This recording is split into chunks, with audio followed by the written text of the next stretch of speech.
அம்மா வாங்க, உங்களை பார்க்க தான் வந்தேன். என்ன எது வாங்கிட்டு வந்தியா? இல்ல, ஒரு சந்தேகம் கேட்டு போலான்னு வந்தேம்மா. உனக்கு சந்தேகம் கேட்காம இருந்தா தான் அதிசயம்.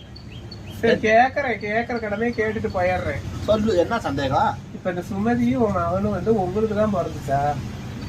இல்ல சார், ஒரு சந்தேகம், அதான் கேக்குறேன், சொல்லுங்க. என் மகனும் எனக்கு தான் பிறந்துச்சான்னு கேக்குறேன். நல்ல வேலை. கேவலப்பட்டவளே, உன் புருஷனுக்கு தான் பெத்தியாரு கேட்காம போனீங்க பீட. அப்புறம் எனக்கு பிறக்காம வேற யாருக்கு பிறந்துச்சு? உங்களுக்கு வயசு எத்தனை? எனக்கு இப்ப 44 45 இருக்கும்.